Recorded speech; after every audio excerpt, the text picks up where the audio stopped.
ಏನು ಮಾಡ್ತಿದ್ರು older vehicles ಅಲ್ಲಿ first generation second generation electronic control modules ಅಲ್ಲಿ ಈ ಮ್ಯಾಪ್ ಸೆನ್ಸರ್ನ ಯೂಸ್ ಮಾಡ್ತಾ ಇದ್ವಿ. Since map sensor is not a direct sensor, it cannot provide you more accurate reading. ಆಮೇಲೆ it doesn't exactly provide the current mass air flow rate. ಆಮೇಲೆ situation change ಆದರೆ response ಏನಿದೆಯಲ್ಲ response ಅದು ಅಷ್ಟು ಚೆನ್ನಾಗಿರಲ್ಲ. ಮ್ಯಾಪ್ ಸೆನ್ಸರ್ ರೆಸ್ಪಾನ್ಸ್ ಚೆನ್ನಾಗಿರಲ್ಲ, exactly behave ಮಾಡಲ್ಲ, exactly at present ಏನಿದೆ ಅದನ್ನ ಕೊಡೋಕ್ಕೆ ಅದ್ರ ಕೈಯಲ್ಲಿ ಆಗಲ್ಲ. ಸೊ ಆಮೇಲೆ dynamically doesn't respond well. So ಹಾಗಾಗಿ ಮ್ಯಾಪ್ ಸೆನ್ಸರ್ ಇವಾಗ ಯಾರು ಯೂಸ್ ಮಾಡಲ್ಲ. ಹಳೆ ವೆಹಿಕಲ್ಸ್ ಅಲ್ಲಿ ಯೂಸ್ ಮಾಡ್ತಾ ಇದ್ರು. ಫಸ್ಟ್ ಜನರೇಷನ್ ವೆಹಿಕಲ್ಸ್ ಅಲ್ಲಿ ಏನು ಎಲೆಕ್ಟ್ರಾನಿಕ್ ಕಂಟ್ರೋಲ್ ಮಾಡ್ಯೂಲ್ ಬಂತು ನೋಡಿ, ಅವಾಗ ಈ ಮ್ಯಾಪ್ ಸೆನ್ಸರ್ನ ಯೂಸ್ ಮಾಡ್ತಾ ಇದ್ರು. ಸೆಕೆಂಡ್ ಜನರೇಷನ್ ಯೂಸ್ ಮಾಡಿದ್ರು. ಆದರೆ ನವೆ days we use different sensor for the same purpose. That is what is called as MAF sensor, MAF sensor. MAF sensor. This is called as mass air flow sensor ಅಂತ ಕರೀತಾರೆ. So ಇದ್ರದ್ದು advantage ಏನಪ್ಪಾ ಅಂದ್ರೆ quick response time, quick response time plus accuracy.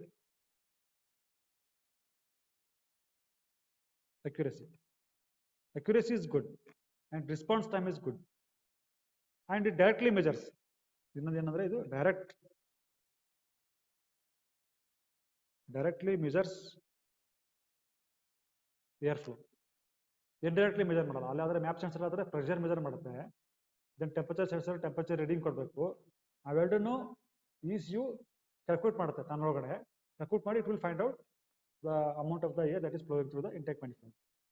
ಇಲ್ಲಿ ಆಗಲ್ಲ, ಇದೊಂದು sensor ಸಾಕು. ಇದೊಂದು ಸೆನ್ಸರ್ ಏನು ಮಾಡುತ್ತೆ, it will directly give the mass of the air that is flowing through the intake manifold. ಓಕೆನಾ? ಸೊ ಇದು ಕೂಡ ಅಷ್ಟೇ. This is also placement same. Placement ಎಲ್ಲಿರುತ್ತೆ ಅಲ್ಲೇ. ಅಂದ್ರೆ ಏರ್ ಫಿಲ್ಟರ್ ಇದು ಹಿಂಗಿದ್ರೆ, ಏರ್ ಫಿಲ್ಟರ್ ಇದೆ ಅನ್ಕೊಳ್ಳಿ, ಈ ತರ ಹಿಂಗಿದೆ, ಇದು ಥ್ರಾಟಲ್ ವಾಲ್ವ್ ಅನ್ಕೊಳ್ಳಿ. So will keep the sensor here itself. ಇಲ್ಲೊಂದೇನಾಗುತ್ತೆ, ಒಂದು ಪೈಪ್ ಬರುತ್ತೆ, ಈ ತರ ಪೈಪ್ ಬರುತ್ತೆ, ಇದೊಂದು ಎಕ್ಸ್ಟ್ರಾ ಹಿಂಗೆ ಬರುತ್ತೆ.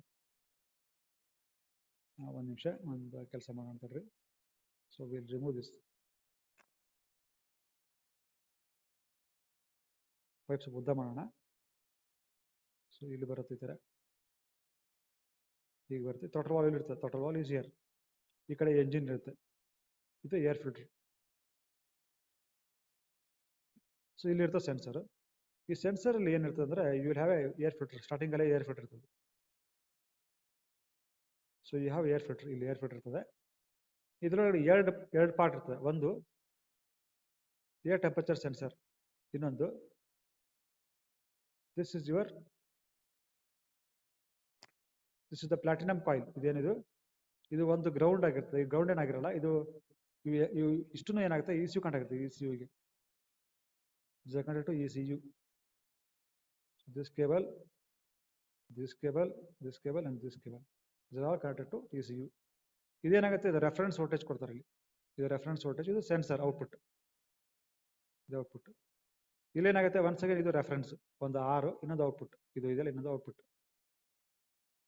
ಸೊ ಇದು 4 ಕೇಬಲ್ ಇದೆ ನೋಡಿ. So this sensor will have 4 terminals. So ಒಂದು ಏರ್ ಟೆಂಪರೇಚರ್ಗೆ ರೆಫರೆನ್ಸ್ ವೋಲ್ಟೇಜ್ ಕೊಡೋದಕ್ಕೆ ಒಂದು ಟರ್ಮಿನಲ್, ಇನ್ನೊಂದು ಅದರಿಂದ ಔಟ್ಪುಟ್ ತಗೊಳಕ್ಕೆ ಒಂದು. ಆಮೇಲೆ ಈ ಪ್ಲಾಟಿನಮ್, ಇದು this is made up of platinum. ಇದು ಪ್ಲಾಟಿನಮ್ ಕಾಯಿಲ್, ಪ್ಲಾಟಿನಮ್ ವೈರ್. ಇದು ಪ್ಲಾಟಿನಮ್ ವೈರ್. ಇದು ಥರ್ಮಿಸ್ಟರ್. ಇದು made up of thermistor with negative temperature coefficient ಇರುತ್ತೆ. This is actually measures intake air temperature, IAT ಅಂದ್ರೆ intake air temperature. So this is the platinum wire. ಇಲ್ಲೇನಾಗುತ್ತೆ, air ಹಿಂಗೆ ಹೋಗ್ತಾ ಇರ್ತಲ್ವಾ, ಹಿಂಗೆ ಹೋಗ್ತಾ ಇರೋ ಏರ್ ಏನಾಗುತ್ತೆ, ಸ್ವಲ್ಪ ಈ ಕಡೆ ಹೋಗುತ್ತೆ, ಈ ಥರ ಹೋಗುತ್ತೆ, ಹೋಗಿ ಇಲ್ಲಿ ಫಿಲ್ಟರ್ ಆಗುತ್ತೆ. ಏನಾಗುತ್ತೆ, okay, let us take this. So ಇದೇನಾಗುತ್ತೆ, ಏರ್ ಇಲ್ಲಿ ಬಂತಲ್ಲ, ಏರ್ ಇಲ್ಲಿ ಬಂತು, ಇಲ್ಲಿ ಫಿಲ್ಟರ್ ಆಗುತ್ತೆ. ಫಿಲ್ಟರ್ ಆಗ್ಬಿಟ್ಟು ಒಳಗಡೆ ಎಂಟ್ರ್ ಆಗುತ್ತೆ. ಎಂಟ್ರ್ ಆಗಿ ಮತ್ತೆ ವಾಪಸ್ಸು ಹಿಂಗೆ ಹೊಟ್ಟೋಗುತ್ತೆ. ಸೊ ಇಲ್ಲಿ ಫಿಲ್ಟರ್ ಆಗಿದ್ದು ಏರ್ದು ಟೆಂಪರೇಚರ್, ಈ ಟೆಂಪರೇಚರ್ ಸೆನ್ಸರ್ ಇದೆಯಲ್ಲ IAT ಇಂಟೇಕ್ ಟೆಂಪರೇಚರ್ ಇದೆ ನೋಡಿ, ಅದು ಮೆಜರ್ ಮಾಡುತ್ತೆ, ECU ಕೊಡುತ್ತೆ. ಅಲ್ಲಿಂದ ಏನಾಗುತ್ತೆ, ಆ ಏರು ಇಲ್ಲಿ ಬರುತ್ತೆ, ಪ್ಲಾಟಿನಮ್ ವೈರ್ಗೆ ಬರುತ್ತೆ. ಈ ಪ್ಲಾಟಿನಮ್ ವೈರ್ ಅನ್ನೋದು ಕೂಲ್ ಮಾಡುತ್ತೆ, ಕೂಲ್ ಮಾಡಿಬಿಟ್ಟು ವಾಪಸ್ ಮತ್ತೆ ಏರ್ ಹಿಂಗೆ ಹೋಗುತ್ತೆ. ಈಗ ನಾವು ನೋಡೋಣ ಇದ್ರದ್ದು ವರ್ಕಿಂಗ್ ಪ್ರಿನ್ಸಿಪಲ್ ಯಾವ ಥರ ಇದೆ ನೋಡೋಣ. ಸೊ ಇದನ್ನ ಸ್ವಲ್ಪ ಜೂಮ್ ಮಾಡಿ ನೋಡ್ಕೊಟ್ರೆ ಹೇಗಿರ್ತದೆ ಅಂದರೆ, ಇದು ಜೂಮ್ ಮಾಡಿ ನೋಡಿದ್ರೆ ಈ ಥರ ಇರ್ತದೆ. ಸೊ ಹೀಗಿದೆ ಅಲ್ವಾ.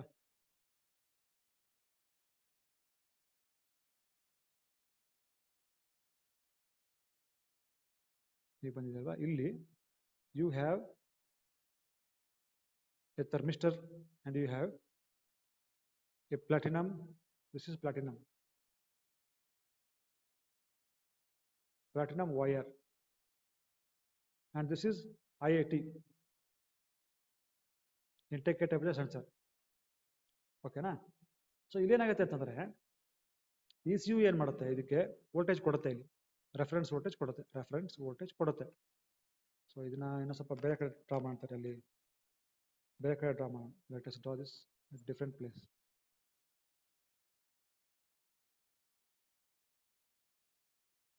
ಸ್ವಲ್ಪ ತೆಗಡೆ ಡ್ರಾ ಮಾಡೋಣ. ಸೊ ಇಲ್ಲಿ ECU ಹಾಕ್ಬಿಡೋಣ ಅಲ್ವಾ. Let us draw ECU here. ಇಲ್ಲಿ ಏನು ಮಾಡೋಣ, ಈ ಸೆನ್ಸರ್ನ ಡ್ರಾ ಮಾಡೋಣ.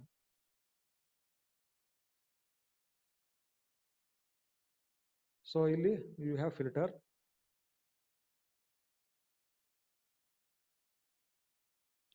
ಇಲ್ಲಿ this is air temperature sensor, and here you got platinum wire. This is platinum wire.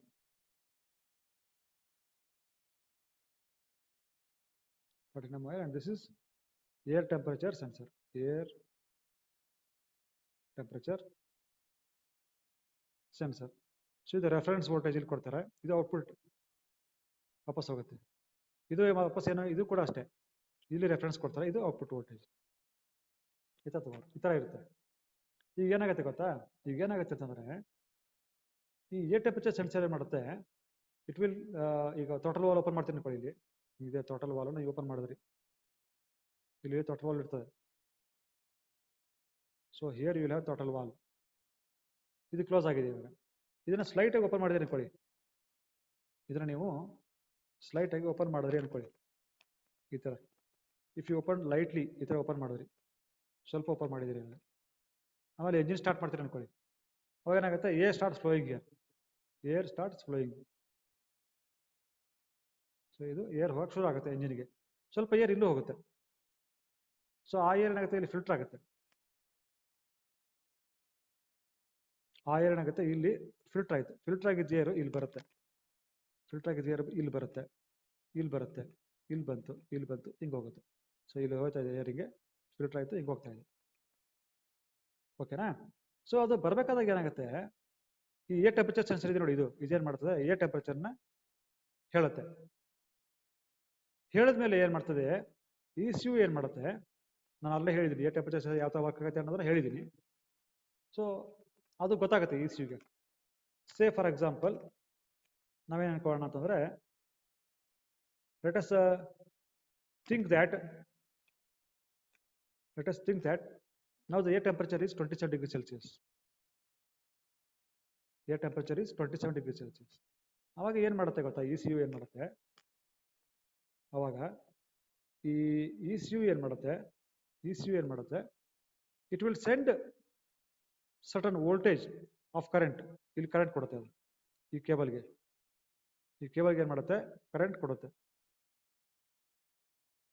Some voltage it will supply. ಏನು ಮಾಡುತ್ತೆ, ಸ್ವಲ್ಪ ವೋಲ್ಟೇಜ್ನ ಅದು ಅಲ್ಲಿ ಕೊಡುತ್ತೆ. ಎಷ್ಟು ಕೊಡುತ್ತೆ, ಎಷ್ಟು ಕೊಡಬೇಕು, ಎಕ್ಸಾಂಪಲ್ ಅದೇನು ಮಾಡ್ತದೆ ಅಂದರೆ, ಇಲ್ಲಿ ನಾವು ಕರೆಂಟ್ ಫ್ಲೋ ಆದಾಗ ಏನಾಗುತ್ತೆ, ಇಲ್ಲಿ ಕರೆಂಟ್ ಫ್ಲೋ ಆಯ್ತು ಅನ್ಕೊಳ್ಳಿ, ಕರೆಂಟ್ ಫ್ಲೋ ಆದಾಗ ಎಫೆಕ್ಟ್ ಏನಾಗುತ್ತಪ್ಪ ಅಂದರೆ, ಈ ಕೇಬಲ್ದು ಈ ಕಾಯಿಲ್ ಇದೆ ನೋಡಿ, ಈ ಕಾಯಿಲ್ದು ಟೆಂಪರೇಚರ್ ರೈಸ್ ಆಗುತ್ತೆ. ಇದರೊಳಗಡೆ ಕರೆಂಟ್ ಫ್ಲೋ ಆದಾಗ ಏನಾಗುತ್ತೆ, ಆ ಪ್ಲಾಟಿನಮ್ ಕಾಯಿಲ್ದು ಟೆಂಪರೇಚರ್ ಇದೆಯಲ್ಲ,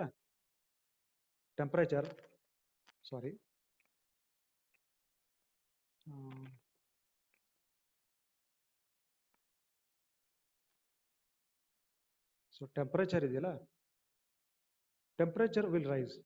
ಟೆಂಪರೇಚರ್ ಆಫ್ ಪ್ಲಾಟಿನಮ್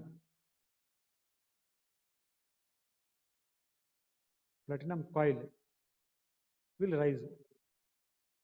ಇವಾಗ ಕರೆಂಟ್ ಹೋದಾಗ ಎಷ್ಟು ರೈಸ್ ಆಗ್ಬೋದು?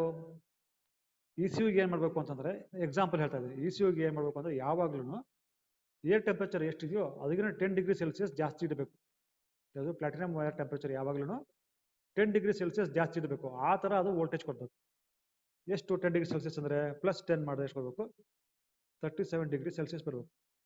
ಈ 37 ಡಿಗ್ರಿ ಸೆಲ್ಸಿಯಸ್ ಯಾವಾಗಲೂ ಈ ಕಾಯಿಲ್ದು ಟೆಂಪರೇಚರ್ ಮೇಂಟೈನ್ ಮಾಡಬೇಕು. ಈ ಪ್ಲಾಟಿನಮ್ ಕಾಯಿಲ್ ಇದೆ ನೋಡಿ, ಈ ಪ್ಲಾಟಿನಮ್ ಕಾಯಿಲ್ ಟೆಂಪರೇಚರ್ ಯಾವಾಗ್ಲೂ ಎಷ್ಟು ಮೇಂಟೈನ್ ಮಾಡಬೇಕು? ಇದು ಟೆಂಪರೇಚರ್ ಯಾವಾಗಲೂ ಎಷ್ಟು ಮೇಂಟೈನ್ ಆಗಬೇಕು ಅಂದರೆ 37 ಡಿಗ್ರಿ ಸೆಲ್ಸಿಯಸ್ ಮೇಂಟೈನ್ ಆಗೋ ಥರ ಅದು ಕರೆಂಟ್ನ ಕೊಡಬೇಕಾಗತ್ತೆ. ಸೊ ಅದಷ್ಟು ಕೊಡಬೇಕು ಅನ್ಕೊಳ್ಳಿ. ಈ 37 ಡಿಗ್ರಿ ಸೆಲ್ಸಿಯಸ್ ಟೆಂಪರೇಚರ್ ಬರಬೇಕು ಅಂದರೆ ಎಷ್ಟು ಕೊಡಬೇಕು ವೋಲ್ಟೇಜು? ಸೊ ಎಕ್ಸಾಂಪಲ್ ಏನು ಕೊಡೋಣ ಅಂದರೆ ವೋಲ್ಟೇಜ್ ಎಷ್ಟು ಕೊಡಬೇಕು ಅಂತಂದರೆ ವೋಲ್ಟೇಜು ಸೇ ಅರೌಂಡ್ ಒಂದು 10 ವೋಲ್ಟ್ ಕೊಡೋಣ ಅನ್ಕೊಂಡು. 10 ವೋಲ್ಟ್ ಕರೆಂಟು ಇದರಲ್ಲಿ ಕಳಿಸಿದ್ರೆ, ಈ ಪ್ಲಾಟಿನಮ್ ಕಾಯಿಲಲ್ಲಿ ಕಳಿಸಿದ್ರೆ ಏನಾಗುತ್ತೆ? ಈ ಪ್ಲಾಟಿನಮ್ ಕಾಯಿಲಲ್ಲಿ 10 ವೋಲ್ಟ್ ಕರೆಂಟ್ನ ಕಳಿಸಿದಾಗ ಈ ಏರ್ ಫ್ಲೋಗೆ ಏನಾಗುತ್ತೆ? ಅದರ ಟೆಂಪರೇಚರು 37 ಡಿಗ್ರಿ ಸೆಲ್ಸಿಯಸ್ ಮೇಂಟೈನ್ ಆಗುತ್ತೆ. ಓಕೆನಾ? ಸೊ ಈಗ ಈ platinum wire temperature 37 degree Celsius ಆದಾಗ ಅದು ಟೆಂಪರೇಚರ್ ಜಾಸ್ತಿ ಆಯಿತು. ನಿಮಗೆಲ್ಲ ಗೊತ್ತಿರೋ ಹಾಗೆ ಯಾವ್ದಾರ ಒಂದು ಕೇಬಲ್ದು ಟೆಂಪರೇಚರ್ ಜಾಸ್ತಿ ಆಯ್ತು ಅನ್ಕೊಳ್ಳಿ, ಅವಾಗೇನಾಗುತ್ತೆ? ಟೆಂಪರೇಚರ್ ಜಾಸ್ತಿ ಆಯ್ತು ಅನ್ಕೊಳ್ಳಿ, ಟೆಂಪರೇಚರ್ ಜಾಸ್ತಿ ಆಯಿತು. ಟೆಂಪರೇಚರ್ ಜಾಸ್ತಿ ಆದ್ರೆ ಏನಾಗುತ್ತೆ? ರೆಸಿಸ್ಟೆನ್ಸ್ ಕೂಡ ಏನಾಗುತ್ತೆ? ಜಾಸ್ತಿ ಆಗುತ್ತೆ. ರೆಸಿಸ್ಟೆನ್ಸ್ ಕೂಡ ಏನಾಗುತ್ತೆ? ಜಾಸ್ತಿ ಆಗುತ್ತೆ. ಈ ಕೇಬಲ್ದು ರೆಸಿಸ್ಟೆನ್ಸ್ ಯಾವಾಗ ಜಾಸ್ತಿ ಆಯಿತು ಅವಾಗ ಏನಾಗುತ್ತೆ? ಇಲ್ಲಿ ನೀವೇನು ಕೊಟ್ಟಿದ್ದೀರಿ? ರೆಫರೆನ್ಸ್ ವೋಲ್ಟೇಜು 10 ವೋಲ್ಟ್ ಕೊಟ್ಟಿದ್ದೀರಾ. ರೆಫರೆನ್ಸ್ ವೋಲ್ಟೇಜ್ ಕೊಟ್ಟಿದ್ದೀರಿ 10 ವೋಲ್ಟ್ ಕೊಟ್ಟಿದ್ದೀರಿ. ಇಲ್ಲಿ 10 ವೋಲ್ಟ್ ಕೊಟ್ಟಿದ್ದೀರಿ. ಕೊಟ್ಟರೆ ಇಲ್ಲಿ ಏನಾಗುತ್ತೆ? ರೆಸಿಸ್ಟೆನ್ಸ್ ಜಾಸ್ತಿ ಆಯ್ತಲ್ವ, ಈಗ ಟೆಂಪರೇಚರ್ ಜಾಸ್ತಿ ಆಗಿದೆ.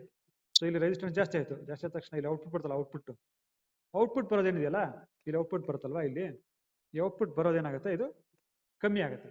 ಯಾಕಂದ್ರೆ ರೆಸಿಸ್ಟೆನ್ಸ್ ಇಸ್ ಮೋರ್. ಸೊ ಈಗ ರೆಸಿಸ್ಟೆನ್ಸ್ ಅದನ್ನು ಬರ್ಬಿಡೋಣ. ರೆಸಿಸ್ಟೆನ್ಸ್ ಇವಾಗ ಏನಾಗಿದೆ ಅಂದರೆ, let the resistance be around 10 ohms ಅನ್ಕೊಳ್ಳೋಣ. ಸೊ 10 ohms ಆದಾಗ ಔಟ್ಪುಟ್ ವೋಲ್ಟೇಜ್ ಇದೆಯಲ್ಲ, ಔಟ್ಪುಟ್ ವೋಲ್ಟೇಜ್ ಇದು ಇನ್ಪುಟ್, ಇದು ಇನ್ಪುಟ್. ಔಟ್ಪುಟ್ ವೋಲ್ಟೇಜ್ ಏನು ಬರುತ್ತಲ್ಲ, ಲೆಟ್ ದಟ್ ಬಿ ಇದು ಇನ್ಪುಟ್. ಔಟ್ಪುಟ್ ಎಷ್ಟು ಬರ್ತದೆ ಅನ್ಕೊಳ್ಳೋಣ, output voltage. So resistance 37 degree ಸೆಲ್ಸಿಯಸ್ಗೆ ರೆಸಿಸ್ಟೆನ್ಸ್ ಎಷ್ಟಿತ್ತು? 10 ohms ಇತ್ತು ಅಲ್ವಾ, 10 ohms ಇತ್ತು. ಸೊ ಹಾಗೆ ಔಟ್ಪುಟ್ ವೋಲ್ಟೇಜ್ ಏನಿದೆಯಲ್ಲ ಅದು ಲೆಟ್ ಇಟ್ ಬಿ 5 ವೋಲ್ಟ್ ಅನ್ಕೊಳ್ಳೋಣ, 5 ವೋಲ್ಟ್ ಬರುತ್ತೆ ಅನ್ಕೊಳ್ಳೋಣ. ಓಕೆನಾ? This is fixed. ಈಗ ಸೇಮ್ ಟೆಂಪರೇಚರ್ಗೆನೆ, ಏರ್ ಟೆಂಪರೇಚರ್ ಚೇಂಜ್ ಆಗಿಲ್ಲ, ಸೇಮ್ ಟೆಂಪರೇಚರ್ ಇದೆ. ಏರ್ ಟೆಂಪರೇಚರ್ ಚೇಂಜ್ ಆಗಿಲ್ಲ, 27 ಡಿಗ್ರಿ ಸೆಲ್ಸಿಯಸ್ ಇದೆ.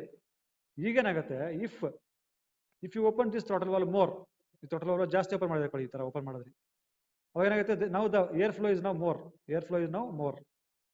ಏರ್ ಫ್ಲೋ ಜಾಸ್ತಿ ಆಗುತ್ತೆ. ಏರ್ ಫ್ಲೋ ಜಾಸ್ತಿ ಆದಾಗ ಏನಾಯಿತು? ಈ ಪ್ಲಾಟಿನಮ್ ವೈರ್ ಇದೆ ಅದು ಜಾಸ್ತಿ ಕೂಲ್ ಆಗುತ್ತೆ. ಜಾಸ್ತಿ ಕೂಲ್ ಆದಾಗ ಏನಾಗುತ್ತೆ? ಅದರ ಟೆಂಪರೇಚರು 37 ಡಿಗ್ರಿ ಸೆಲ್ಸಿಯಸ್ ಉಳಿಯಲ್ಲ, ಡೌನ್ ಆಗುತ್ತೆ. ಡೌನ್ ಆದಾಗ ಏನಾಯಿತು? ಈ ಟೆಂಪರೇಚರ್ ಇವಾಗ ಡೌನ್ ಆಯಿತು. ಟೆಂಪರೇಚರ್ ಎಷ್ಟಾಯ್ತು ಇವಾಗ? Let it B 30 degree Celsius. 30 degree Celsius ಆಗೋಯ್ತು. ಸೊ ಈಗ 30 ಡಿಗ್ರಿ ಸೆಲ್ಸಿಯಸ್ ಆಯಿತು ಅಂದ ತಕ್ಷಣ ಈಗ ಏನಾಗುತ್ತೆ? ಇದ್ರದ್ದು ರೆಸಿಸ್ಟೆನ್ಸ್ ಕಮ್ಮಿ ಆಯ್ತು. ಮತ್ತೆ ರೆಸಿಸ್ಟೆನ್ಸ್ ಏನಾಯ್ತು? 10 ohms ಇರೋದು ಮೇ ಬಿ ಅರೌಂಡ್ ಒಂದು 7 ohms ಆಯ್ತು ಅನ್ಕೊಳ್ಳಿ. 7 ohms ಆಯ್ತು ಅನ್ಕೊಳ್ಳಿ.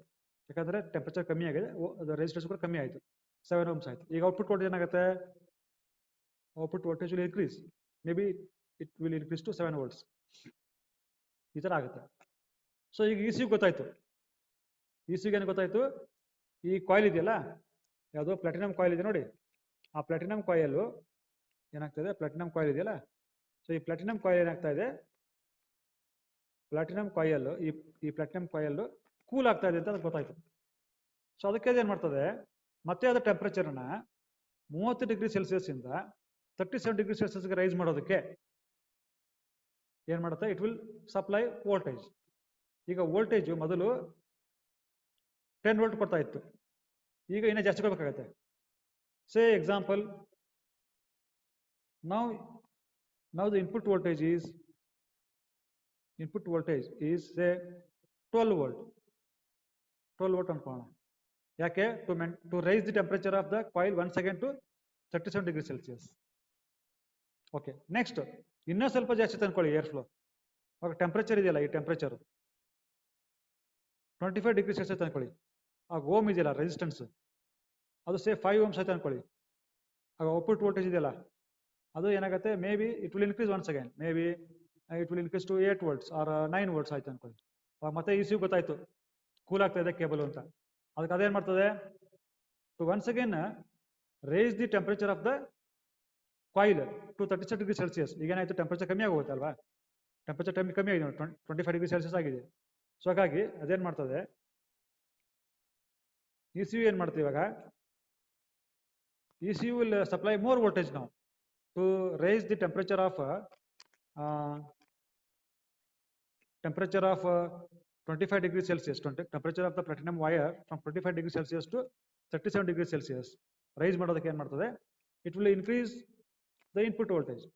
ಇನ್ಪುಟ್ ವೋಲ್ಟೇಜ್ ಏನು ಮಾಡ್ತದೋ ಈಗ ಮತ್ತೆ ಇನ್ಕ್ರೀಸ್ ಮಾಡ್ತೇವೆ. ಮೊದಲು 12 ವೋಲ್ಟ್ ಇತ್ತಲ್ಲ, ಈಗ ಅದು it may make it 14 volt ಮಾಡ್ತದೆ. ಸೊ ಈ ಥರ ಏನಾಗುತ್ತೆ, ಇನ್ಪುಟ್ ವೋಲ್ಟೇಜ್ ರೈಸ್ ಆಗ್ತಾ ಹೋಗುತ್ತೆ.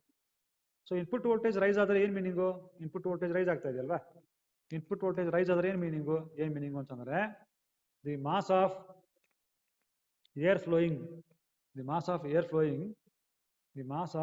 flowing through the intake manifold is more ಅಂತ ಅರ್ಥ. ಸೊ ಈ ಇನ್ಪುಟ್ ವೋಲ್ಟೇಜ್ ಜಾಸ್ತಿ ಆದಂಗೆ ಏನಾಗ್ತದೆ, the air that is flowing through the intake manifold is more ಅಂತ ಮೀನಿಂಗ್. ಸೊ ಈ ಥರ ನಿಮ್ಮ ಇಂಟೇಕ್ ಏರ್ ಟೆಂಪ್ರೇಚರು, ಇದು mass air flow sensor work ಆಗುತ್ತೆ. ಇದರಲ್ಲಿ 2 ಥರ ಇದೆ. ಒಂದು ಹಾಟ್ ವೈರ್ ಟೈಪ್ ಅಂತ ಇದೆ, ಇನ್ನೊಂದು ಹಾಟ್ ಫಿಲ್ಮ್ ಟೈಪ್ ಅಂತ ಇದೆ. ಎರಡರದ್ದು working principle same, working principle ಇದೇನೆ. ಇಲ್ಲಿ ಏನು ಮಾಡ್ತಾರೆ, ವಿ ಯೂಸ್ ಎ ಕಾಯಿಲ್, ಒಂದು ಕಾಯಿಲ್ ಯೂಸ್ ಮಾಡ್ತೀವಿ. ಇಲ್ಲಿ ಹಾಗಲ್ಲ, ಇಲ್ಲೊಂದು ಫಿಲ್ಮ್ ಇರ್ತದೆ, ಈ ಥರ ಒಂದು ಸ್ಕ್ವೇರ್ ಶೇಪಲ್ಲಿ ಒಂದು ಫಿಲ್ಮ್ ಇರ್ತದೆ. ಇದ್ರೊಳಗಡೆ ಏನು ಮಾಡ್ತಾರೆ, ಈ ಕೇಬಲ್ನ ಪ್ಲಾಟಿನಮ್ ಕಾಯಿಲನ್ನು ಫ್ಯೂಸ್ ಮಾಡಿರ್ತಾರೆ, ಡಿಫ್ಯೂಸ್ ಮಾಡಿರ್ತಾರೆ. ಈ ಥರ ನೋಡಿ, ಈ ಥರ ಏನು ಮಾಡ್ತಾರೆ, ಫ್ಯೂಸ್ ಮಾಡಿರ್ತಾರೆ. So this is more durable, ಇದು ಜಾಸ್ತಿ ಡ್ಯೂರೇಬಲ್ ಇರ್ತದೆ. ಇದಕ್ಕೆ ಕಂಪೇರ್ ಮಾಡಿದ್ರೆ ಇದು ಲೈಫ್ ಜಾಸ್ತಿ. ಸೊ ಹಾಗಾಗಿ ಹೊಸ ವೆಹಿಕಲ್ಸಲ್ಲೆಲ್ಲ ಈಗ hot film type mass air flow ಸೆನ್ಸರ್ನ ಜಾಸ್ತಿ ಯೂಸ್ ಮಾಡ್ತೀವಿ. Now let us watch a video.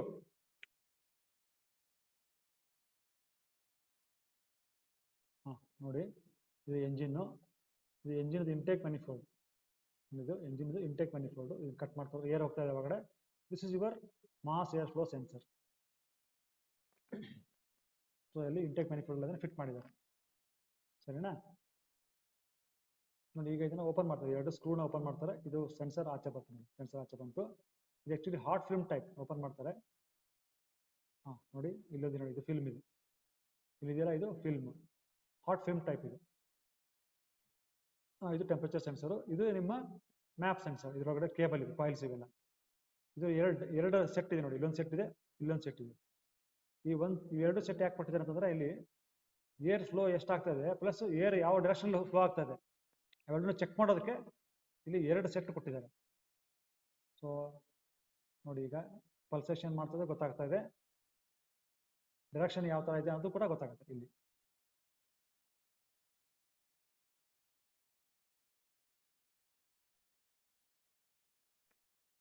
ನೋಡಿ, ಈಗ ಅದನ್ನು ಕಟ್ ಮಾಡಿ ನೋಡ್ತಾ, ಇದು ಏನಿದು ನೋಡಿ, ಇದು ನಿಮ್ಮ ಕಾಪರ್ ಕೇಬಲ್. ಈ ಕಾಪರ್ ಕೇಬಲ್ ಇದು ನೋಡಿ ಹೇಳ್ತದೆ, ಇದು ಟೆಂಪ್ರೇಚರ್ ಬಗ್ಗೆ ಹೇಳ್ತದೆ, ಟೆಂಪ್ರೇಚರ್ ಇದು ರೀಡಿಂಗು. ಸೊ ಇದರಲ್ಲಿ ನಾವು ಕರೆಂಟ್ನ ಫ್ಲೋ ಮಾಡಿದಾಗ ಇ ಸಿ ಯು ಇದರಲ್ಲಿ ರೆಫರೆನ್ಸ್ ವೋಲ್ಟೇಜನ್ನು ಕೊಡುತ್ತಲ್ವಾ, ರೆಫರೆನ್ಸ್ ಕರೆಂಟ್ನ ಕೊಟ್ಟಾಗ ಏನಾಗುತ್ತೆ, ಇದು ಹೀಟಪ್ ಆಗುತ್ತೆ. ಹೀಟಪ್ ಆದಾಗ ಏನಾಗುತ್ತೆ, ಅದು ಟೆಂಪ್ರೇಚರ್ ನೋಡಿ ರೈಸ್ ಆಗಿದೆ, ಟೆಂಪ್ರೇಚರ್ ಏನಾಗಿದೆ ರೈಸ್ ಆಗಿದೆ. ಇದರೊಳಗಡೆ ಕರೆಂಟ್ ಫ್ಲೋ ಆದಾಗ ಇ ಸಿ ಯುನೇ ಏನು ಮಾಡ್ತದೆ, ಇಲ್ಲಿ ಕರೆಂಟ್ ಕೊಡ್ತದೆ, ಕೊಟ್ಟಾಗ ಏನಾಗುತ್ತೆ, ಅದು ಟೆಂಪ್ರೇಚರ್ ರೈಸ್ ಆಯಿತು, ಟೆಂಪ್ರೇಚರ್ ರೈಸ್ ಆಗ್ತಾ ಇದೆ. ಈಗ ಇದು ಔಟ್ಪುಟ್ ವೋಲ್ಟೇಜ್ ನೋಡಿ ಕಮ್ಮಿ ಇದೆ. E C U reference voltage 5 volt ಕೊಟ್ಟರೆ ಔಟ್ಪುಟ್ ವೋಲ್ಟೇಜು ಎಷ್ಟಿದೆ, ಸೇಮ್ ಮೇ ಬಿ 10 ವೋಲ್ಟ್ ಕೊಡ್ತಿದೆ ಅನ್ಕೋಣ. ಇಲ್ಲಿ ಎಷ್ಟಿದೆ ನೋಡಿ, 1 2 3 4 5 ವೋಲ್ಟ್ ಇದೆ ಈಗ ಅಷ್ಟೇ. 10 ವೋಲ್ಟ್ ಕೊಟ್ಟಿದೆ ಎಸ್ ಯು, ಅದರ ಔಟ್ಪುಟ್ ಬರ್ತಾ ಇರೋದು ಎಷ್ಟು 5 ವೋಲ್ಟ್ ಇದೆ. ಯಾಕೆಂದ್ರೆ ಇಲ್ಲಿ ಕೊಟ್ಟಾಗ ಕರೆಂಟ್ ಕೊಟ್ಟಾಗ ಏನಾಯ್ತು, ಇದು ಟೆಂಪರೇಚರ್ ರೈಸ್ ಆಯಿತು, ಟೆಂಪರೇಚರ್ ರೈಸ್ ಆದಾಗ ಅದು ರೆಸಿಸ್ಟೆನ್ಸ್ ಕೂಡ ರೈಸ್ ಆಯಿತು, ರೆಸಿಸ್ಟೆನ್ಸ್ ರೈಸ್ ಆದಾಗ ಏನಾಯಿತು, ಇಲ್ಲಿ ವೋಲ್ಟೇಜ್ ಡ್ರಾಪ್ ಆಗುತ್ತೆ, ಅಂದರೆ ಕರೆಂಟ್ ಲಾಸ್ ಆಗುತ್ತೆ. In terms of heat, current ಇದರ ಫ್ಲೋ ಆಗಬೇಕಾದಾಗ ಏನಾಗುತ್ತೆ, ಹೀಟ್ ಆಗಿ ಕನ್ವರ್ಟ್ ಆಗುತ್ತೆ, ಅದು ಕರೆಂಟ್ ಎಲೆಕ್ಟ್ರಿಸಿಟಿ ಏನಾಗುತ್ತೆ ಹೀಟ್ ಆಗಿ ಕನ್ವರ್ಟ್ ಆಗುತ್ತೆ. ಅವಾಗ ಏನಾಯಿತು, ಔಟ್ಪುಟ್ ಬರೋ ಎಲೆಕ್ಟ್ರಿಸಿಟಿ ಕಮ್ಮಿ ಆಗುತ್ತೆ. ಸೊ ಇನ್ಪುಟ್ ಎಲೆಕ್ಟ್ರಿಸಿಟಿ ನೀವು 10 ವೋಲ್ಟ್ಸ್ ಕೊಟ್ಟಿದ್ರೆ ಔಟ್ಪುಟ್ ಎಲೆಕ್ಟ್ರಿಸಿಟಿ ಎಷ್ಟು ಬರ್ತಾ ಇದೆ, 5 ವೋಲ್ಟ್ ಬರ್ತದೆ. ಯಾಕಂದ್ರೆ ಇದು ಟೆಂಪರೇಚರ್ ಜಾಸ್ತಿ ಇದೆ, ಈ ಟೆಂಪರೇಚರ್ ಜಾಸ್ತಿ ಇದೆ, ಇದು ರೆಸಿಸ್ಟೆನ್ಸ್ ಜಾಸ್ತಿ ಇದೆ. ಈಗ ನೋಡಿ ಇಲ್ಲಿ ಬರುತ್ತೆ, ಈಗ ಏರ್ ಪಾರ್ಟಿಕಲ್ಸ್ ಬರುತ್ತೆ ನೋಡಿ, ಬಂದಾಗ ಕೂಲ್ ಆಗುತ್ತೆ ನೋಡಿ. ಹಾಂ ನೋಡಿ ನೋಡಿ, ಈಗ ಮೊದಲು ಏರ್ ಟೆಂಪರೇಚರ್ ಇಲ್ಲಿತ್ತಲ್ವಾ ನೋಡಿ, ಈಗ ಇದು ಇದು ಇದು ಈ ಕಾಯಿಲ್ ಟೆಂಪರೇಚರ್ ಮೊದಲು ಇಲ್ಲಿತ್ತಲ್ವಾ, ಈಗ ನೋಡಿ ಇದು ಏರ್ ಪಾರ್ಟಿಕಲ್ ಬಂದ ತಕ್ಷಣ ಇಲ್ಲಿ ಕೂಲ್ ಆಯ್ತಲ್ವಾ, ಇದು ಕೂಲ್ ಮಾಡಿದ ತಕ್ಷಣ ನೋಡಿ ಏನಾಯ್ತು, ಅದರದ್ದು ರೆಸಿಸ್ಟೆನ್ಸ್ ಕಮ್ಮಿ ಆಗುತ್ತೆ. ಕೂಲ್ ಆದ ತಕ್ಷಣ ಅದು ರೆಸಿಸ್ಟೆನ್ಸ್ ಕಮ್ಮಿ ಆಯಿತು, ರೆಸಿಸ್ಟೆನ್ಸ್ ಕಮ್ಮಿ ಆದ ತಕ್ಷಣ ಟೆಂಪರೇಚರ್ ಕಮ್ಮಿ ಆಯಿತು. ಕೂಲ್ ಆದ ತಕ್ಷಣ ನೋಡಿ ಟೆಂಪರೇಚರ್ ಕಮ್ಮಿ ಆಯ್ತಲ್ವಾ, ಟೆಂಪರೇಚರ್ ಕಮ್ಮಿ ಆದ ತಕ್ಷಣ ಏನಾಗುತ್ತೆ, ಟೆಂಪರೇಚರ್ ಕಮ್ಮಿ ಆದ ತಕ್ಷಣ ಇದು ರೆಸಿಸ್ಟೆನ್ಸ್ ಕಮ್ಮಿ ಆಯಿತು, ರೆಸಿಸ್ಟೆನ್ಸ್ ಕಮ್ಮಿ ಆದ ತಕ್ಷಣ ವೋಲ್ಟೇಜ್ ಜಾಸ್ತಿ ಆಗುತ್ತೆ. ಇಲ್ಲಿ ಲಾಸ್ ಆಗ್ತಲ್ಲ, ಮೊದಲು ರೆಸಿಸ್ಟೆನ್ಸ್ ಜಾಸ್ತಿ ಆದ್ರೆ ಲಾಸ್ ಆಗುತ್ತಲ್ವಾ, ಕರೆಂಟು ಇನ್ಪುಟ್ ವೋಲ್ಟೇಜ್ ಲಾಸ್ ಆಗುತ್ತಲ್ವಾ, ಅದು ಇವಾಗ ಲಾಸ್ ಆಗಲ್ಲ. ಸೊ ಲಾಸ್ ಆಗ್ತದಾಗ ಏನಾಯ್ತು ನೋಡಿ, ಮೊದಲು ಇಲ್ಲಿತ್ತಲ್ವಾ ಔಟ್ಪುಟ್ ವೋಲ್ಟೇಜ್, ಈಗ ನೋಡಿ ಇಲ್ಲಿ ಬಂದಿದೆ ನೋಡಿ, ನೋಡಿ ನೋಡಿ ಹಾಗೆ ನೋಡಿ. ಹಾಂ ನೋಡಿ, ಈಗ ಯಾವುದೂ ಏರ್ ಹೋಗ್ತಾ ಇಲ್ಲ, 1 ಸೆಕೆಂಡ್ ಏರ್ ಟೆಂಪರೇಚರ್ ರೈಸ್ ಆಯಿತು, ಇದು ಕೂಲ್ ಆಗ್ತಿಲ್ವಲ್ಲ. ಸೊ ಮೊದಲು ಅವಾಗಲೇ ಏರ್ ಬಂದಿತ್ತು, ಕೂಲ್ ಮಾಡಿತ್ತು, ಅವಾಗ ಟೆಂಪರೇಚರ್ ಕಮ್ಮಿ ಆಗಿತ್ತು, ಔಟ್ಪುಟ್ ವೋಲ್ಟೇಜ್ ಜಾಸ್ತಿ ಆಗಿತ್ತು.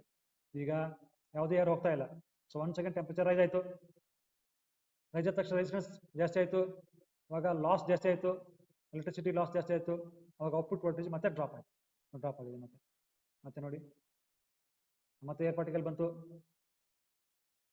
ನೋಡಿ. ಹಾಂ ಹಾಂ ನೋಡಿ ಈಗ, ಸೊ ಈಗೇನಾಯಿತು, ಏರ್ ಪಾರ್ಟಿಕಲ್ ಬಂತು, ಇದನ್ನು ಕೂಲ್ ಮಾಡ್ತು, ಮತ್ತೆ ಟೆಂಪರೇಚರ್ ಡೌನ್ ಆಯಿತು, ಮತ್ತೆ ಔಟ್ಪುಟ್ ವೋಲ್ಟೇಜ್ ಜಾಸ್ತಿ ಆಯಿತು, ಯಾಕಂದರೆ ರೆಸಿಸ್ಟೆನ್ಸ್ ಕಮ್ಮಿ ಆಯಿತು ಅದಕ್ಕೆ ನೋಡಿ.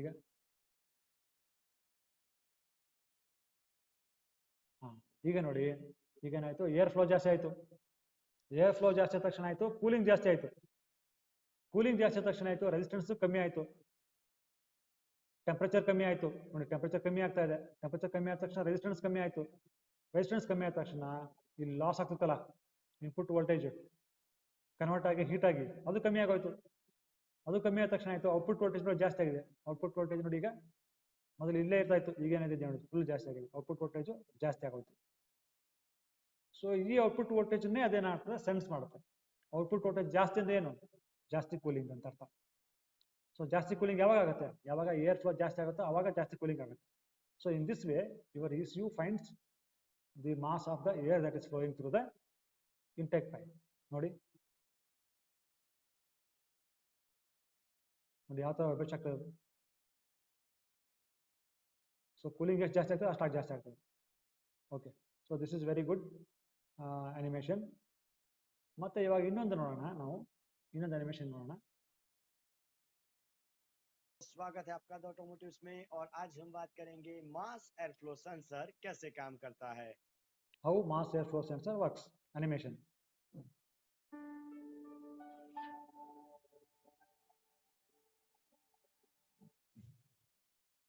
तो आज इस वीडियो में हम बात करेंगे कि मास एयर फ्लो सेंसर कहाँ पे लगाया जाता है, उसका कंस्ट्रक्शन किस तरह का है और वो काम कैसे करता है. So ಈ ಅನಿಮೇಷನ್ ಏನಾಗುತ್ತೆ, ಮಾಸ್ ಏರ್ ಫ್ಲೋ ಸೆನ್ಸರ್ ಎಲ್ಲಿದೆ ಲೊಕೇಶನ್, ಕನ್ಸ್ಟ್ರಕ್ಷನ್ ಯಾವ ತರ ಇದೆ, ವರ್ಕ್ ಯಾವ ತರ ಆಗುತ್ತೆ ನೋಡೋಣ. तो शुरुआत करते हैं मास एयर फ्लो सेंसर के लोकेशन से. तो उसे एयर फिल्टर के बिल्कुल बाहर, ಈಗ ನಾವು ಲೊಕೇಶನ್ ಎಲ್ಲಿದೆ ನೋಡೋಣ. ನೋಡೋದು ಏರ್ ಫಿಲ್ಟರ್, ಇದು ಎಂಜಿನ್, ಇದು engine intake manifold. Intake manifold ಅಲ್ಲಿ ಅಕ್ರಾಸ್ ದಿ ಇಂಟೇಕ್ ಮ್ಯಾನಿಫೋಲ್ಡ್ ಅಥವಾ ಅಟ್ ದ ಇಂಟೇಕ್ ಮ್ಯಾನಿಫೋಲ್ಡ್ ಏನ್ ಮಾಡ್ತಾರೆ, ಇದನ್ನ ಪ್ಲೇಸ್ ಮಾಡಿರ್ತಾರೆ. लगाया जाता है ताकि वो प्रिसाइज एयर की क्वांटिटी है उसे मेजर कर सके. तो अब बात करते हैं एयर फ्लो सेंसर के कंस्ट्रक्शन की. तो मेन बॉडी के साथ एक कनेक्टर लगा हुआ होता है जो ECU के साथ सेंसर को कनेक्ट करता है. सेंसर के कोर सेंसिंग एलिमेंट की तरह लगा होता है एक टंगस्टन का वायर. फिर उसके आगे लगा हुआ होता है एक टेम्परेचर सेंसर जो कि सेल्फ कैलिब्रेट करने में मदद करता है. उसके आगे लगा होता है ನೋಡಿ ಇದು ಏರ್ ಫಿಲ್ಟರ್, ಇದು ಏರ್ ಟೆಂಪರೇಚರ್ ಸೆನ್ಸರ್, ಇದು ಟಂಗ್ಸ್ಟನ್ ಅಂತ ಕೊಟ್ಟಿದ್ದಾನೆ. So here we can also use platinum wire. So ಇದು ಕನೆಕ್ಟರ್, ಇಲ್ಲಿ ಏನಾಗುತ್ತೆ, ರೆಫರೆನ್ಸ್ ವೋಲ್ಟೇಜ್, ಒಂದಕ್ಕೆ ರೆಫರೆನ್ಸ್ ವೋಲ್ಟೇಜ್ ಬರುತ್ತೆ, ಇನ್ನೊಂದು ಉಲ್ಟಾ ಸೆನ್ಸ್ ಆಗಿ ECU ಹೋಗುತ್ತೆ. ಒಂದು ಗ್ರೌಂಡ್ ಇರ್ತದೆ, ಒಂದು ಗ್ರೌಂಡ್ ಮಾಡ್ಬೋದು, ಇನ್ನೊಂದು ರೆಫರೆನ್ಸ್ ವೋಲ್ಟೇಜ್ ಒಳಗಡೆ ಬರುತ್ತೆ, ಮತ್ತು ಇನ್ನೊಂದು ಇದು ಕೊಡ್ತದೆ ಕರೆಂಟು, ಇನ್ನೊಂದು ವಾಪಸ್ಸು ಸೆನ್ಸ್ ಆಗಿ ಹೋಗುತ್ತೆ ಆಚೆ. ಸೊ ಈ ಥರ ಇದು ಕನೆಕ್ಟರ್ ವರ್ಕ್ ಆಗುತ್ತೆ. This is connected to ECU, ಈ ಕನೆಕ್ಟರ್. ಸೊ ಇದು ಏರ್ ಟೆಂಪರೇಚರ್ ಸೆನ್ಸರು, ಇದು ಏರ್ ಫಿಲ್ಟ್ರು, ಇದು tungsten wire or platinum wire. ಇದೇ ಮೆಜರ್ ಮಾಡೋದು, ಇದೇ ಸೆನ್ಸರ್ ಈಗ ನಮಗೆ. ಸೊ ಇದೇನಾಗುತ್ತೆ, ಇದು ಏರ್ ಫಿಲ್ಟರ್ ಇದೆಯಲ್ಲ, ಇದೇನು ಮಾಡ್ತದೆ, ಏರ್ನ ಫಿಲ್ಟರ್ ಮಾಡ್ಬಿಟ್ಟು ಒಳಗಡೆ ಕಳಿಸುತ್ತೆ. ಯಾಕಂದರೆ ಇದು ಕೇಬಲ್ ತುಂಬ ಕಮ್ಮಿ ಇರ್ತದೆ, ಚಿಕ್ಕದಾಗಿ, ಆಮೇಲೆ ಡಯಾಮೀಟರ್ ಕಮ್ಮಿ ಇರ್ತದೆ. ಒಂದು ವೇಳೆ ಏನಾದರೂ ಏರಲ್ಲಿ ಏನಾದ್ರು ಡೆಬ್ರಿಸ್ ಇದೆ, ಡಸ್ಟ್ ಪಾರ್ಟಿಕಲ್ಸ್ ಇದ್ರೆ, ಆ ಡಸ್ಟ್ ಪಾರ್ಟಿಕಲ್ಸ್ ಬಂದು ಇದಕ್ಕೆ ಜೋರಾಗಿ ಹೊಡೆದ್ರೆ ಅವಾಗ ಈ ಕೇಬಲ್ ಇದೆಯಲ್ಲ, ಇದು ಆಕ್ಸಿಡೇಷನ್ ಆಗಿಬಿಟ್ಟು ಓವರ್ ದ ಟೈಮ್ ಯೂಸ್ ಆಗಿ ಏನಾಗುತ್ತೆ, ಆಕ್ಸಿಡೇಷನ್ ಆಗಿಬಿಟ್ಟು ಇದು ಬಂದು ಹೊಡೆದು ಏರ್ ಪಾರ್ಟಿಕಲ್ಸ್ ಎಲ್ಲ ಹೊಡೆದು ಏನಾಗುತ್ತೆ, ಈ ಟಂಗ್ಸ್ಟನ್ ಸೌದು ಹೋಗಿ ಒಂದು ಫೈನ್ ಟೈಮು ಕಟ್ಟಾಗ್ಬಿಡ್ಬೋದು. ಕಟ್ಟಾಗ್ಬಿಟ್ರೆ ಅವಾಗ ನಿಮಗೆ ಇಂಜಿನಿಗೆ ಗೊತ್ತಾಗಲ್ಲ ಎಷ್ಟು ಹೋಗ್ತಾ ಇದೆ ಒಳಗಡೆ ಏರು ಅಂತ. ಅದು ಗೊತ್ತಾಗ್ತಿದ್ರೆ ಅವಾಗ ಅದು ಎಲೆಕ್ಟ್ರಿಕ್ ಆಗಿ ಫ್ಯೂಲ್ ಸಪ್ಲೈ ಮಾಡುತ್ತೆ. ಸೊ ಅವಾಗ ಏನಾಗುತ್ತೆ, ನಿಮ್ಮ ಎಂಜಿನ್ ಸರಿಯಾಗಿ ವರ್ಕ್ ಆಗಲ್ಲ. ಸೊ ಅದಕ್ಕೋಸ್ಕರ we should need A air filter here. है एक डस्ट फिल्टर जो एयर के अंदर आती हुई इम्प्योरिटी से जो टंगस्टन वायर है उसको प्रोटेक्शन देगा. तो अब बात करते हैं मास एयर फ्लो सेंसर के वर्किंग की. तो जब भी ನೋಡಿ ಇಲ್ಲೇನಿದೆ, this reading shows the output current. ಈ ಟಂಗ್ಸ್ಟನ್ ವೈರ್ ಇಂದ ಔಟ್ಪುಟ್ ಕರೆಂಟ್ ಬರುತ್ತಲ್ಲ, ಈ ಔಟ್ಪುಟ್ ಕರೆಂಟ್ ಎಷ್ಟು ಅನ್ನೋದನ್ನ ಈ ನಿಮ್ಮ ಮೀಟರ್ ತೋರಿಸ್ತಾ ಇದೆ. ಲೋ ಅಂದ್ರೆ ಔಟ್ಪುಟ್ ಕರೆಂಟ್ ಲೋ, ಹೈ ಅಂದ್ರೆ ಕರೆಂಟ್ ಜಾಸ್ತಿ ಇದೆ ಅಂತ ಅರ್ಥ. ನೋಡಿ ಏನಾಗುತ್ತೆ, एयर फ्लो सेंसर में से हवा को पास किया जाएगा. ನೋಡಿ ಈಗ ಏರ್ ಬರ್ತಾ ಇದೆ, जो डस्ट फिल्टर है वो सबसे ನೋಡಿ ಏರ್ ಬಂತಲ್ವಾ, ಅವಾಗಲೇ ಏರ್ ಬಂದ ತಕ್ಷಣ ಆಯ್ತು, ಇದು ಫಿಲ್ಟರ್ ಆಯ್ತು ಏರ್ ಟೆಂಪರೇಚರ್ ಸೆನ್ಸರು ಟೆಂಪರೇಚರ್ನ ಸೆನ್ಸ್ ಮಾಡಿ ECU ಕಳಿಸ್ತು. ಸೊ ECU ಏನು ಮಾಡುತ್ತೆ, ಆ ಟೆಂಪರೇಚರ್ ಬೇಸ್ ಮೇಲೆ ಒಂದು ಪರ್ಟಿಕ್ಯುಲರ್ ಗ್ರೇಡಿಯಂಟ್ ಇರಬೇಕಲ್ಲ, ಎಷ್ಟು 10 ಡಿಗ್ರಿ ಸೆಲ್ಸಿಯಸ್ ಇದಕ್ಕಿಂತ ಜಾಸ್ತಿ ಇರಬೇಕಲ್ವಾ. ಸೊ ಇದು 27 ಡಿಗ್ರಿ ಸೆಲ್ಸಿಯಸ್ ಅಂತ ಹೇಳ್ತು ಅಂದ್ಕೊಳ್ಳಿ ECUಗೆ. ECU ಏನು ಮಾಡುತ್ತೆ, ಈ platinum wire temperature 37 degree Celsius ಇರೋ ಥರ, 37 ಡಿಗ್ರಿ ಸೆಲ್ಸಿಯಸ್ ಇರೋ ಥರ ಏನು ಮಾಡ್ತದೆ, ಅಷ್ಟು ವೋಲ್ಟೇಜ್ನ ಇದಕ್ಕೆ ಕೊಡುತ್ತೆ, ಈ ಟೆನ್ಷನ್ವರೆಗೆ ಕೊಡುತ್ತೆ. ನಾನು ಎಕ್ಸಾಂಪಲ್ ಕೊಡ್ತಾ ಇರೋದು ಅಷ್ಟೇ, 10 ಡಿಗ್ರಿ ಅನ್ನೋ ಥರದ್ದು ನಾನು ಎಕ್ಸಾಂಪಲ್ ಕೊಡ್ತಾ ಇದ್ದೀನಿ. ಅದು 5 ಡಿಗ್ರಿ ಕೊಡ್ಬೋದು, ಬೇರೆ ಬೇರೆ ಕಂಪ್ನಿ ವೆಹಿಕಲ್ಸಲ್ಲಿ 5 ಡಿಗ್ರಿನೇ ಕೊಡ್ಬೋದು, ಬೇರೆ ಬೇರೆ ವೆಹಿಕಲ್ಸಲ್ಲಿ 50 ಡಿಗ್ರಿ ಕೊಡ್ಬೋದು. So it depends. ಎಕ್ಸಾಂಪಲ್ಗೆ ಹೇಳ್ತಾ ಇರೋದು. ಒಟ್ಟಿನಲ್ಲಿ ಏನು ಅಂತಂದರೆ, ಇಲ್ಲಿ ಏನು ಏರ್ ಟೆಂಪರೇಚರ್ ಬರ್ತಾ ಇದೆಯೋ ಅದನ್ನ ಈ ಕೇಬಲ್ದು ಟಂಗ್ಸ್ಟನ್ ವೈರ್ ಟೆಂಪರೇಚರ್ ಜಾಸ್ತಿ ಇರಬೇಕು. ಸೊ ಅಷ್ಟು ಇದು ಮೇಂಟೈನ್ ಮಾಡುತ್ತೆ. ಈಗ ಎಕ್ಸಾಂಪಲ್ಗೆ ನಾವು ತೊಗೊಂಡ್ರೆ, ಇದು 27 ಡಿಗ್ರಿ ಸೆಲ್ಸಿಯಸ್ ಇದೆ ಅಂದ್ಕೊಂಡ್ರೆ, if the ECU is designed to maintain the temperature of this coil 10 degree above air temperature. So ಅವಾಗ ಇದು ಟೆಂಪರೇಚರ್ 37 ಡಿಗ್ರಿ ಸೆಲ್ಸಿಯಸ್ ಆಗುತ್ತೆ, ಮೇಂಟೈನ್ ಮಾಡಬೇಕಾಗತ್ತೆ. ಮೇಂಟೈನ್ ಮಾಡಬೇಕು ಅಂದರೆ ಎಷ್ಟು ವೋಲ್ಟೇಜ್ ಕೊಡಬೇಕು, ಅಷ್ಟು ವೋಲ್ಟೇಜ್ನ ಅದು ECU ಇಲ್ಲಿ ಕೊಡುತ್ತೆ. ನೆಕ್ಸ್ಟ್ ಏನಾಗುತ್ತೆ ನೋಡಿ, से पहले एयर को क्लीन करेगा, फिर टेम्परेचर सेंसर उसी एयर का टेम्परेचर मेजर करेगा और कांस्टेंट करंट सप्लाई करके टंगस्टन का जो वायर है उसे एयर के टेम्परेचर से थोड़ा ज्यादा टेम्परेचर तक गर्म किया जाएगा. यानी जब भी एयर का फ्लो बढ़ेगा तो टंगस्टन का जो वायर है उसे कूलिंग इफेक्ट मिलेगा. ನೋಡಿ ಈಗ ಏರ್ ಜಾಸ್ತಿ ಬರ್ತಾ ಇದೆ, ನೋಡಿ ಒಳಗಡೆ ಏರ್ ಜಾಸ್ತಿ ಬರ್ತದೆ, ನೋಡಿ ಕೂಲ್ ಆಗ್ತಾ ಇದೆ. ಈಗ ನೋಡಿ ಏನಾಗುತ್ತೆ, और टंगस्टन की प्रॉपर्टी होने के कारण उसका रेजिस्टेंस डाउन हो जाएगा. यानी कि जितनी ज्यादा एयर आएगी उतना ಹಾಂ ನೋಡಿ ಏನಾಗುತ್ತೆ, ಈಗ ಏನಾಯ್ತು, ಏರ್ ಜಾಸ್ತಿ ಬಂದಂಗೆ ಏನಾಯ್ತು, ಇದು ಕೂಲ್ ಆಯ್ತು. ಕೂಲ್ ಆದ ತಕ್ಷಣ ಏನಾಯ್ತು, ಇದು ರೆಸಿಸ್ಟೆನ್ಸ್ ಕಮ್ಮಿ ಆಯ್ತು. ರೆಸಿಸ್ಟೆನ್ಸ್ ಕಮ್ಮಿ ಆದ ತಕ್ಷಣ ಆಗ್ತದೆ ನೋಡಿ, ಔಟ್ಪುಟ್ ವೋಲ್ಟೇಜ್, ಔಟ್ಪುಟ್ ಕರೆಂಟ್ ಏನಿದೆಯಲ್ಲ ಅದು ಜಾಸ್ತಿ ಆಗ್ತದೆ. ನೋಡಿ ಇಲ್ಲಿ ಮೊದಲು ಇಲ್ಲಿತ್ತು, ಈಗ ಏರ್ ಜಾಸ್ತಿ ಬಂದ ತಕ್ಷಣ ಅದು ಕೂಲ್ ಆಯ್ತು. ಕೂಲ್ ತಕ್ಷಣ ರೆಸಿಸ್ಟೆನ್ಸ್ ಕಮ್ಮಿ ಆಯ್ತು. ರೆಸಿಸ್ಟೆನ್ಸ್ ಕಮ್ಮಿ ಆದ ತಕ್ಷಣ ಏನಾಯ್ತು, ಇಲ್ಲಿ ಏನು ವೋಲ್ಟೇಜ್ ಡ್ರಾಪ್ ಆಗ್ತದಲ್ಲ, ಆ ಡ್ರಾಪ್ ಕಮ್ಮಿ ಆಯ್ತು. ಹಾಗಾಗಿ ಇಲ್ಲಿ ಔಟ್ಪುಟ್ ಕರೆಂಟು ಜಾಸ್ತಿ ಆಗ್ತಾ ಇದೆ, ಔಟ್ಪುಟ್ ಕರೆಂಟ್ ಜಾಸ್ತಿ ಆಗ್ತಾ ಇದೆ. उतना ज्यादा कूलिंग आएगा और उतना रेजिस्टेंस कम होगा. यानी कि करंट है ನೋಡಿ ಎಷ್ಟು ಏರ್ ಜಾಸ್ತಿ ಬರುತ್ತೋ ಅಷ್ಟು ಕೂಲ್ ಆಗುತ್ತೆ, ಅಷ್ಟು ರೆಸಿಸ್ಟೆನ್ಸ್ ಕಮ್ಮಿ ಆಗುತ್ತೆ. ಅವಾಗ ಏನಾಗುತ್ತೆ, ಇನ್ಪುಟ್ ವೋಲ್ಟೇಜ್ ಏನು ಕೊಡ್ತೀರಾ ಅದರಲ್ಲಿ ಇಲ್ಲಿ ಲಾಸ್ ಆಗ್ತಿರೋ ವೋಲ್ಟೇಜು ಅಷ್ಟು ಕಮ್ಮಿ ಆಗುತ್ತೆ. ಅಷ್ಟು ಕಮ್ಮಿ ಆದ ತಕ್ಷಣ ಏನಾಗುತ್ತೆ, ಇಲ್ಲಿ ಔಟ್ಪುಟ್ ವೋಲ್ಟೇಜ್ ಏನಿದೆ ಅಥವಾ ಔಟ್ಪುಟ್ ಕರೆಂಟ್ ಏನಿದೆ ಅದು ಜಾಸ್ತಿ ಆಗುತ್ತೆ. ನೋಡಿ ಜಾಸ್ತಿ ಆಗಿದೆ ಫುಲ್, उसका फ्लो हाई होगा. अब एग्जैक्टली उल्टा कि जब एयर का फ्लो बहुत ही कम होगा तो टंगस्टन के वायर को कूलिंग कम मिलेगा और जो करंट है उसका आउटपुट कम. ಸೊ ಇದೇನು ತೋರಿಸ್ತಾ ಇದೆ ನೋಡಿ, ಇಲ್ಲಿ ಏರ್ ಕಮ್ಮಿ ಆಗೋಯ್ತಲ್ವಾ, ಏರ್ ಕಮ್ಮಿ ಆದ ತಕ್ಷಣ ಕೂಲಿಂಗ್ ಕಮ್ಮಿ ಆಯಿತು. ಕೂಲಿಂಗ್ ಕಮ್ಮಿ ಆದ ತಕ್ಷಣ ಇದು ರೆಸಿಸ್ಟೆನ್ಸ್ ಜಾಸ್ತಿ ಆಗುತ್ತೆ. ರೆಸಿಸ್ಟೆನ್ಸ್ ಜಾಸ್ತಿ ಆದ ತಕ್ಷಣ ಇನ್ಪುಟ್ ವೋಲ್ಟೇಜ್ ಏನು ಕೊಡ್ತಿರಲ್ಲ ಅದರಲ್ಲಿ ವೋಲ್ಟೇಜ್ ಡ್ರಾಪ್ ಜಾಸ್ತಿ ಆಯಿತು. ವೋಲ್ಟೇಜ್ ಡ್ರಾಪ್ ಜಾಸ್ತಿ ಆದ ತಕ್ಷಣ ಆಗುತ್ತೆ, ಇಲ್ಲಿ ಔಟ್ಪುಟ್ ವೋಲ್ಟೇಜ್ ಇದೆಯಲ್ಲ, ಔಟ್ಪುಟ್ ಕರೆಂಟ್ ಏನಿದೆ ಅದು ಕಮ್ಮಿ ಆಗ್ತದೆ, ಕಮ್ಮಿ ಆಗ್ತಾ ಇದೆ. हो जाएगा क्योंकि रेजिस्टेंस जो है वो वापस अपनी इनिशियल पोजीशन के ऊपर आ जाएगा. तो अब जो ECU है वो इसी करंट के आउटपुट को लेके जो ohms law है उसका यूज करके उसे कन्वर्ट करेगी वोल्टेज फ्लक्चुएशन के अंदर, और ऑक्सीजन सेंसर के डेटा के साथ इस डेटा को मिला के वो डिसाइड करेगी कि जो फ्यूल इंजेक्टर है उसके अंदर कितने अमाउंट ऑफ फ्यूल को इंजेक्ट किया जाएगा। तो आज के लिए बस ಓಕೆನಪ್ಪ. This is how your mass air flow sensor and map sensor, they all work, and this is the significance of, this is the need of such sensors. ಕೊನೆಯದಾಗಿ ಸಮರಿಯಾಗಿ ಹೇಳಬೇಕು ಅಂತಂದ್ರೆ ಮ್ಯಾಪ್ ಸೆನ್ಸರು ಮತ್ತು MEF sensor, manifold absolute pressure sensor ಮತ್ತು mass air flow sensors ಎರಡನ್ನೂ ಏನಕ್ಕೆ use ಮಾಡ್ತಾರೆ ಅಂತಂದರೆ intake ಮ್ಯಾನಿಫೋಲ್ಡಲ್ಲಿ ಎಷ್ಟು ಏರು ಹೋಗ್ತಾ ಇದೆ ಅನ್ನೋದನ್ನ ಕಂಡಿಡೋಕ್ಕೆ ಯೂಸ್ ಮಾಡ್ತಾರೆ. ಅದ್ಯಾಕೆ ಬೇಕು ಅಂತಂದರೆ ಏರ್ ಫ್ಯೂಲ್ ರೇಷನ್ನ ಸರಿಯಾಗಿ ಮೇಂಟೈನ್ ಮಾಡೋದಕ್ಕೆ ಮತ್ತು ಇಗ್ನಿಷನ್ ಟೈಮಿಂಗನ್ನು ಅಡ್ಜಸ್ಟ್ ಮಾಡೋದಕ್ಕೆ ECUಗೆ ಎಷ್ಟು ಏರ್ ಹೋಗ್ತಾ ಇದೆ ಇಂಟೇಕ್ ಮ್ಯಾನಿಫೋಲ್ಡಲ್ಲಿ ಅದು ಬೇಕು. ಅದಕ್ಕೋಸ್ಕರ ನಾವು ಹಳೆಯ ವೆಹಿಕಲ್ಸಲ್ಲಿ ಹಳೆಯ ಮೆಥಡಲ್ಲಿ ಮಾಸ್ ಮ್ಯಾನಿಫೋಲ್ಡ್ ಅಬ್ಸಲ್ಯೂಟ್ ಪ್ರೆಷರ್ ಸೆನ್ಸರ್ನ ಯೂಸ್ ಮಾಡ್ತಾ ಇದ್ದು, ಈಗ ಮಾಸ್ ಏರ್ ಫ್ಲೋ ಸೆನ್ಸರ್ನ ಯೂಸ್ ಮಾಡ್ತಾರೆ. Thank you.